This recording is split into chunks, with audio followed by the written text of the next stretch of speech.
Hey everyone, Demonite here.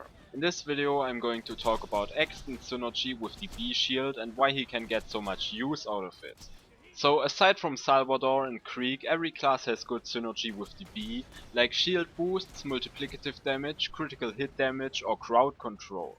When it comes to Axton, he has a ton of shield boosts and some nice enemy distraction with his turret. Axton doesn't have a lot of critical hit damage or any multiplicative gun damage boosts like Deathmark and Reaper, but he does have something else: grenade damage. Before I get to that though, let's talk about his other synergies with the B shield first. So regarding Axton's shield boosts, he has a massive amount of recharge delay reduction from willing, pressure and 2 class mods, which is the B's biggest problem. He also does a lot for recharge rate and indirectly boosts both stats again with quick charge, which is the best shield percentage regen skill in the game. There's also preparation, but it doesn't do that much.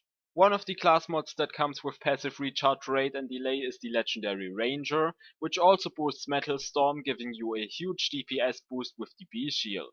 And the Ranger also boosts quick charge to get your shield back up even quicker. Then there's Axton's turret, which helps in multiple ways. Most importantly, it distracts enemies and keeps them from attacking you, which means your shield won't get damaged and you won't lose your amp damage. Nuke can stun enemies for a bit, much like singularity grenades, which can make it easier to hit them with certain weapons like the Sandhawk. And then there's the free slag from double up of course, which is always helpful. Regarding Axton's crit damage, while he doesn't have a lot of that on his own, he does have a lot of weapon swap speed, which is helpful for Lady Fist swapping with for example the Sandhawk for massive damage. Now let's get to grenade damage. Obviously there's the Avenger that gets amp damage that's multiplied by grenade damage on its reload, which takes down raid bosses in seconds with Axton, but there's more to grenade damage than just that. I think this is the least known fact about Axton and the B shield, while at the same time it's extremely helpful to know, which is also the reason why I'm making this video. So in case you watched my video about splash damage or read my guide on the forums, you know that the B shield affects added splash damage. Regular amp shields usually don't do this, since the shield won't be fully charged once the projectile hits something because of the amp drain. But since the B shield doesn't have any drain, it stays full all the time, resulting in boosted splash damage.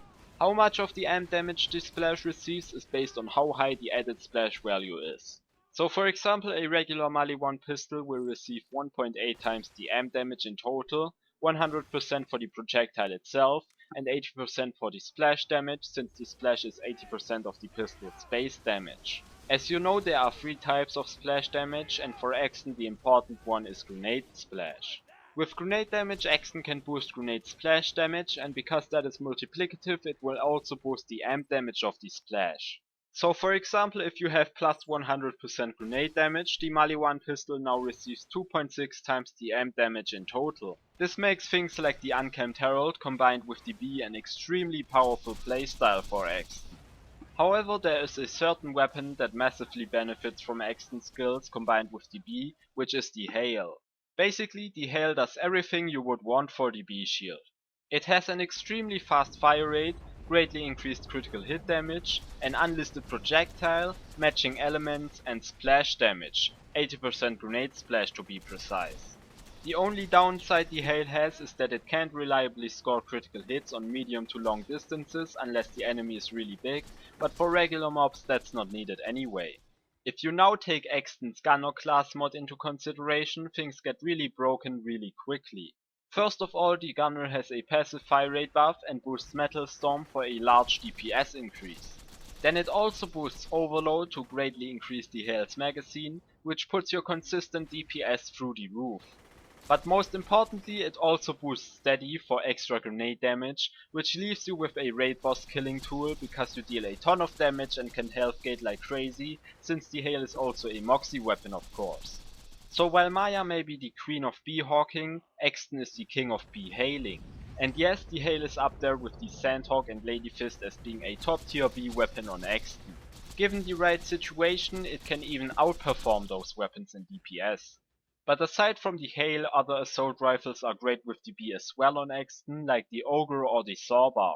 The Sawbar doesn't have grenade splash damage, but still benefits a lot from Axton's fire rate and magazine size, at least against bosses.